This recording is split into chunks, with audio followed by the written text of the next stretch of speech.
Yo, ladies and gentlemen, Strom here with another 3 levels video. This time we're going to be getting away from farming and we're going to be looking at storage. So let's get to it.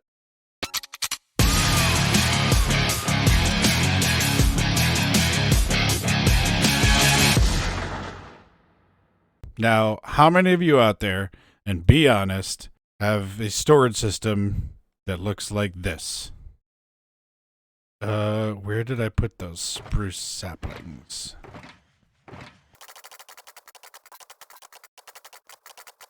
Look, I found one. Ladies and gentlemen, if this is you, please just consider counseling.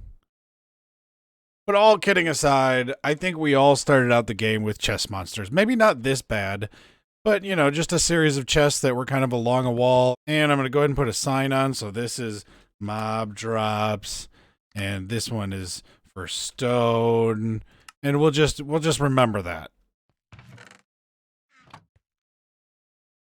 And this is fine for most of you. And if that's what you want, that's fine. But today we're going to get into when you start getting into your long game, you're on a server that you're going to be on for a while, you're on a single player world that you tend to use for a while, it's time to get into some levels of auto sorting and bigger storage systems. So today we're going to get rid of the chest monsters and look at 3 levels of auto sorting storage systems. Now, this is normally the part in the 3 levels videos where we take a break to talk about the mechanics of it. There really only is one main mechanic here to talk about, and that's hoppers put things into chests. So that's what we're going to be going over. There are many different concepts we're going to cover as far as the actual item filtering, but I think it's best that we get into those as we do the builds. So we're not going to have that initial cutoff. But down in the video description will be a download link for this world that you see here with these 3 systems that we're going to review. So you can download that, look at those for yourself, grab schematics if you want, all that type of thing. Another thing to note is that I did label this video as not my 3 levels of storage system. So as we get into each one of them, we're going to be looking at who designed that storage system. The reason that I'm using these is because these are 3 different systems that I have built on different servers throughout my Minecraft lifetime.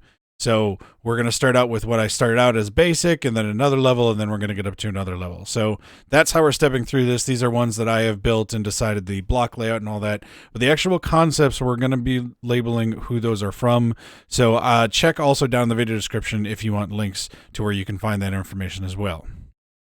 First up is what is commonly referred to as either the 41 filter or the T filter that was designed by Impulse XV way back in the day. This has become kind of an industry standard. So what we are using is we are using a comparator that is reading the signal of a hopper, and we have 41 of the items that we want to filter, and then 4 filter items. That means that nothing can fall into that stack. And then this can only reach a possible signal strength of 3.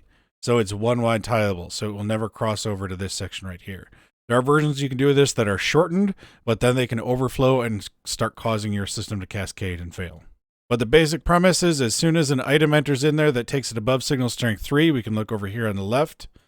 That's now 1, and it's going to turn on, and it's going to let 1 item come through this hopper, and then it's going to relock it by turning the torch back on. The nice thing about this is it's great for early game storage. You don't need that many resources in order to do this.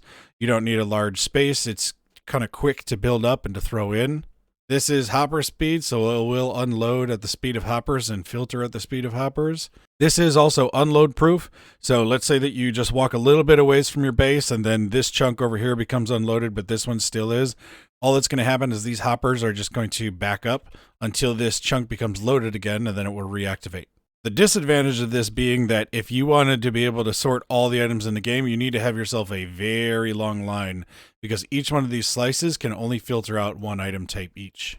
The other alternative is going to be to manually mix in the items that you want.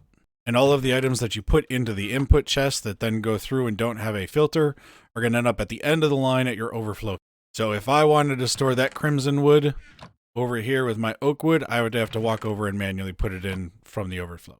So something a little bit bigger than this might be better, but this is great for if you have a certain area where maybe you're doing a big dig or a big build project and you're just working with specific resources. Let's say you're maybe digging out a perimeter You know, you just have a slot for your stone, your cobble, your dirt, and then the other resources you'd run into, like these other types of stone, some deep slates, something like that. And then you just come over here and throw it all into the input chest. You don't have to worry about that breaking when you walk away or any of that. So this does have some advantages, but as a full storage system, definitely some disadvantages. As for the application of it, this is my base from Homebase Season 1. Homebase was a server that I used to run that was a invite server. This base had a theme that it was a police station, and so we weren't storing items. We were storing evidence. Over the same concept, we put in the ingots into an input chest. It then goes through, and then we have all these filters back in the back. And then that item type filters into its desired slot. All the rest of it has been manually input into that slot. The rest of it goes into overflow over here and here, in which case I have to come over to the overflow and take it back into the other sections.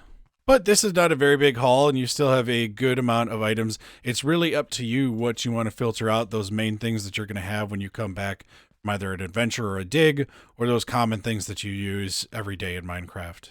Now, you will notice this is not the ideal storage system. There's kind of a hopper mess here because I wanted to have my mailbox in the evidence room. And there's a water column here, meaning that I did not actually make this unload proof because these items are actually becoming loose items and going into a hopper there.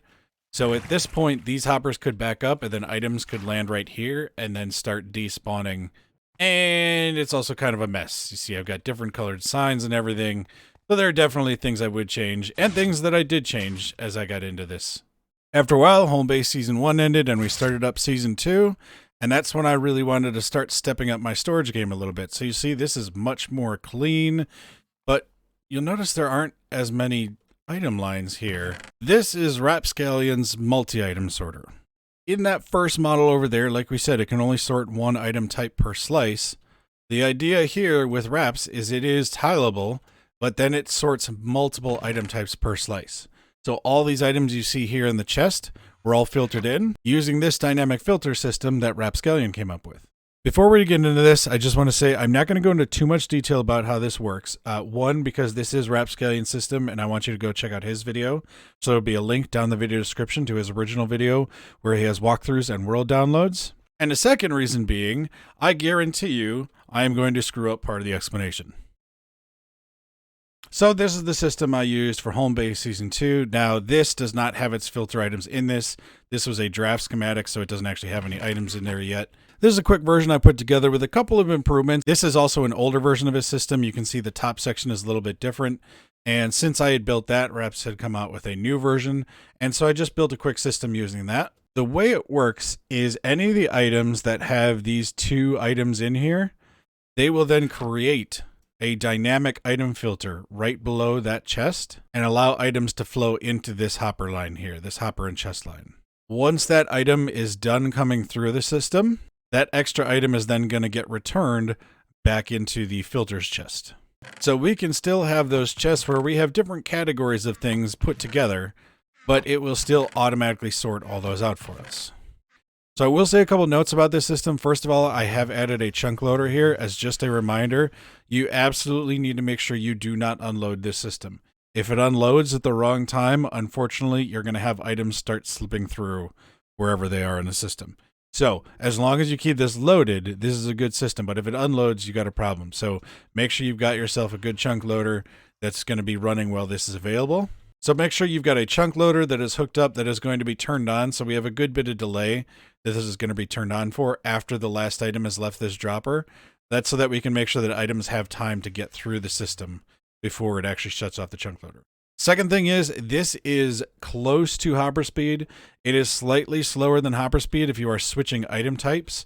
There is a filter gate right here that will then make sure that the items of the same type start coming through at the same time. And then there's a small cooldown. It's only about 8 items. So you're only looking at a couple of seconds of cooldown until it starts putting in the next item type, just to make sure that this has time to get its item back in place and reset itself. But this means you can have a short haul, maybe a little bit bigger than this, that can store every type of sortable item in the game. Now, obviously, unstackables don't filter in this system because you need to have a stack of 2 items in that slot. And so all the overflow and the unstackables comes over into these chests over here. as well as any unassigned items. So when you first get this system up, you may have forgot that you didn't assign something, or you didn't have it at the time and forgot to go throw it in there. And so you can just look through here and see what's unassigned. So we can see, oh, okay, I don't have black terracotta assigned. Let me grab that. I'm going to come over to my terracotta filter chest. I can see, yep, I don't have black terracotta. Let me grab 2. And then I can throw that in the input chest. It's going to bring it up the dropper elevator, turn on the chunk loader, and then it's going to start running through our system. We can see right here, it's created that dynamic item filter, and we can see from the observers that the black terracotta is actually moving through the system. And we can see here now it's stopped blinking here. It's not continuing on because our filtered item is actually right here, and it's filtering down into that chest line. So again, go check out Rap's video on this. This is a great storage system to have in your mid game, especially on a server if you're playing on a shared community server, because you may have a system like this where you know exactly where you want to put everything, or you may have a system like this where you know exactly which chest you want to double up, but other people on your server either aren't going to think that way or aren't going to even know what you were working on. This allows you to have everyone just put everything in the same input chest, and then they could just walk away and it'll sort for you. Now, I did say this was a great mid-game sorter, but this can also be used late game.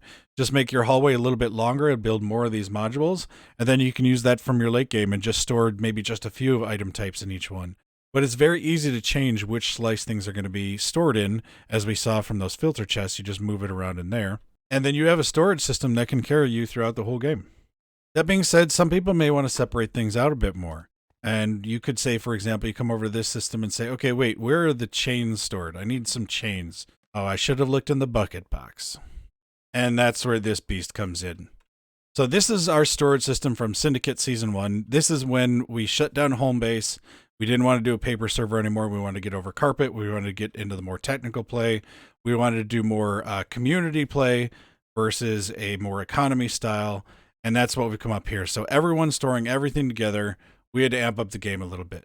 And that's why we have this big hall. And as you can see here, each slice on one side, we have 4 different chests. And so we have available storage and sorting for multiple types in the game that then get their own chests. For example, all the concrete over here, instead of being in one chest line, I know exactly where to go. I need yellow concrete, I go here.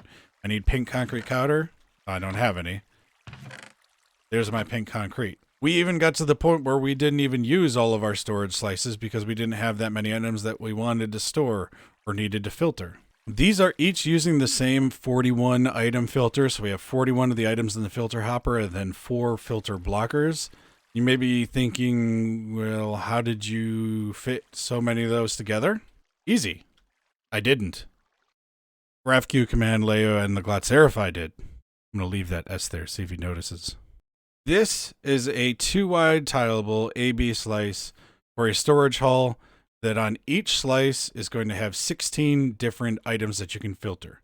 Each one of these emerald blocks is a different item type that you can filter into those chests. So let's say I want to display, there's gray concrete in there, boom. You can have a nice easy reference because you can just see the block. And you can just stack this as many times as you need. Now, I'm once again going to just go briefly through the concepts of this slice right here. If you want to know more about this, I definitely recommend joining the StorageTech Discord. I'm going to put a link to that as well down in the video description. There are so many guys in there doing such crazy things in StorageTech that will kind of blow your mind. They're working on things like unloader arrays that will unload multiple item types at once, but only that certain item type, and blacklisters and bulk storages and chest hauls and all sorts of different things. That is a great source of material for different storage systems and different storage tech, and they love what they do. Okay, these guys love talking storage tech, so if you've got questions, throw it in there, and they will be more than happy to help. So these are all using that same concept of getting a comparator readout from a hopper that has the 4 filter items in it, and the up to 41 items. In this case, this one drops down to 40 because of delay. So we can see right here, this is our standard T sorter that we talked about before, as well as down here. But once we get up top, that starts changing shape in order to fit those closer together. Even though it changes shape, we're still working off of the same concept. So we have a filter hopper that has these item filters in it, and then the one item type that is being read by a comparator. And when it gives out a signal strength of 3, it's then going to unlock the hopper below it. So right here, it's sending a signal 2 that gets moved up here to signal 1. Then it's using another comparator because the comparator will put out the signal that's input. So we have signal 1 right there, and then down to 0. But when we put items in there, See, that's 3, 2, 2, 1. This torch unlocks. These repeaters unlock. This hopper unlocks. And our items are able to filter through. So we can see a nice display of where our items are, as well as being able to sort a large number of items in a small hall. The other nice thing about this system right here is it was designed to be hopper locking. So if you don't know what that is, when a hopper gets locked, it means it can't take in any items. That's what we're using for the actual filtering there. But the other advantage is when a hopper is locked, it's not checking if it should pick up any items, therefore reduces the lag. So if we had all the hoppers that we find throughout the system and didn't have any of them locked, we'd see that it would take up a larger amount of the MSPT. So the things that you're going to have to work out once you assemble this slice are the actual water streams for here, as well as that signal. We've got that pretty much taken care of in here, and we've got a lot of concepts we need to cover inside this storage system. First off is the input. We have an input that can either handle shulker boxes or loose items. So I have this shulker box here with these items in it. I'm going to go ahead and break that. I can put in either loose items or the shulker box, and it will then unload those. That works with a filter here that actually checks for shulker boxes. So you can't put a shulker box in a shulker box. So if this dropper is unable to put the shulker into this shulker, it will then drop out this side and go into a shulker unloader. Otherwise, the item will go into the shulker and then go down this side straight into the hoppers. Those items then get dispensed out into a water stream where they go over an item batcher. So we can see those stone are stopping here on this trapdoor and then becoming one stack before they move on.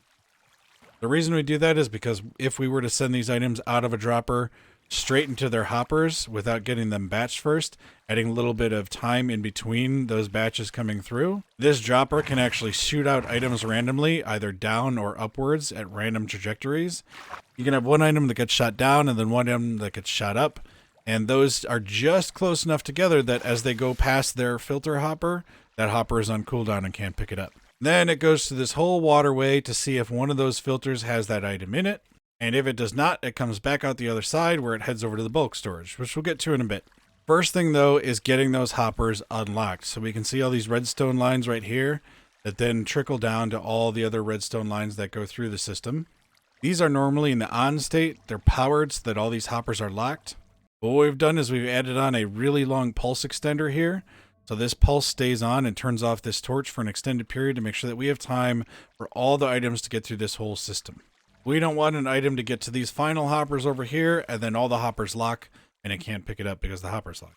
The other thing we need to make sure we do, since we do have loose items going through water streams, is make sure that it's chunk loaded. In this version here, what I opted to do on our build was to put the chunk loaders down low.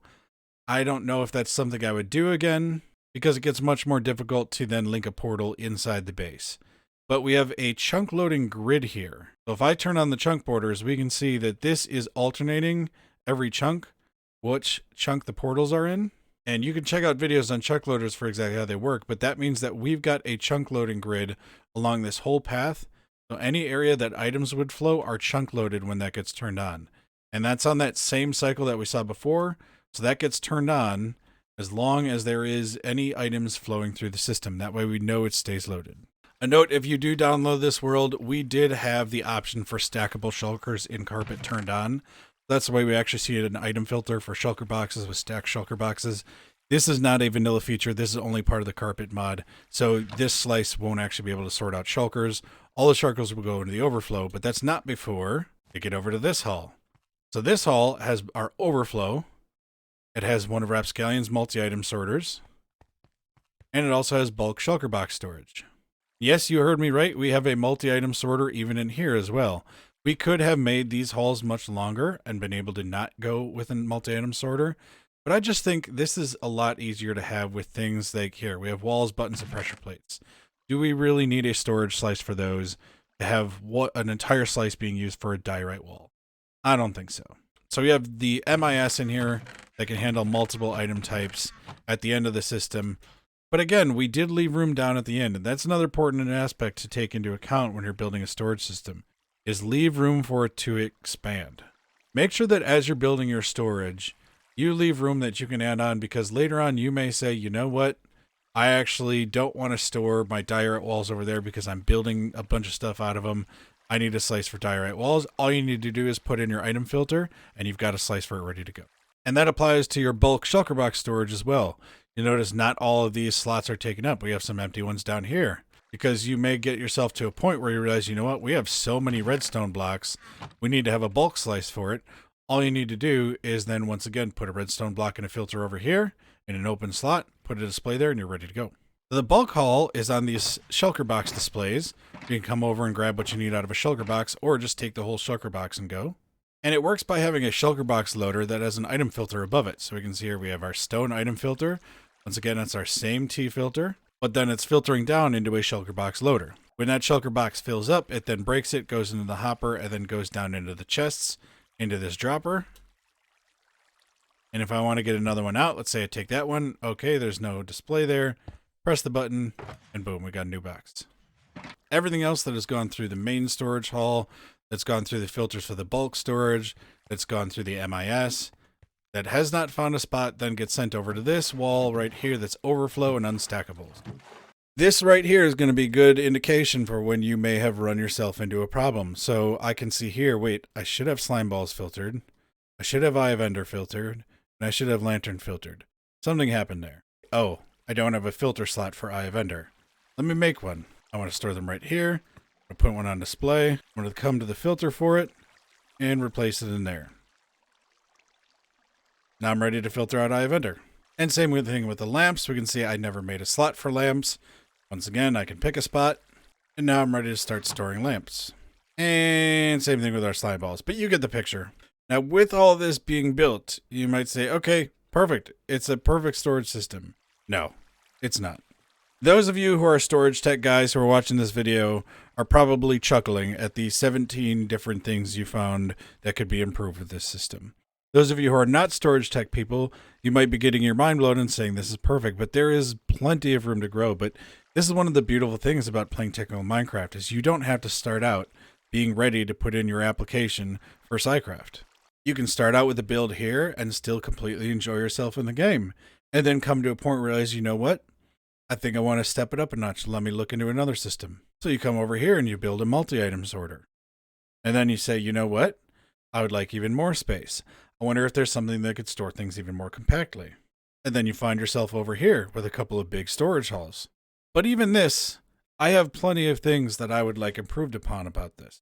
First of all, this one doesn't give you a new shulker of materials if you break a shulker. You have to push a button. Who wants to push buttons all day? This bulk storage right here will not turn off if this gets full. So if this hopper gets full of shulker boxes right here, this next shulker is just going to break, sit there, and despawn. This system is still unloading at hopper speed. So it's only coming out of that dropper at hopper speed. Someone who wears a yellow shirt and black camouflage pants decided that instead of having the items go to the top and then just being able to fall down, he's going to make it so they had to be bubble columns. I have no idea who that could be. So there is definitely a lot more to learn in the world of StorageTech, and basically all of these storage systems we've seen here were combinations of concepts that I learned from someone else. That's why this video is labeled Not My 3 Levels of Storage. But I have gotten requests to do 3 levels of storage videos from multiple people, and I did want to do that. But I thought this was also a great opportunity to show, even through this series, you don't have to reinvent the game of Minecraft. If someone else has an idea that you like the way it works, learn how to use it, and then use it, and move on with what you really enjoy in the game. StorageTech is not a personal passion of mine. I obviously like having a storage hall where things can be stored, but designing new storage tech like unloading arrays, binary encoded storage, is just not where I find the most pleasure playing the game. So go ahead and use those ideas from other people. Just make sure you're giving them the proper credit, but enjoy the game how you want to enjoy the game. So again, I want to say thank you to Rapscallion for letting me show off his MIS system. Again, check out his video down in the video description. I want to say thank you to everyone over in the StorageTech Discord who's working hard to give us some great storage systems. Go check out that link down in the video description as well. And if you want to check out any of these builds you've seen, whether it's to grab one of these storage systems or maybe just revisit some old ideas that you've seen from some old videos of mine, by all means, you can check out the world download down in the video description. So that's how you can go from storing your items like this to some automatic storage like this. So I hope you all enjoyed that video. I hope you were able to learn something. And again, check out those other resources that I provided to learn more about StorageTech. I'll catch you in the next one. Have a good one. Bye.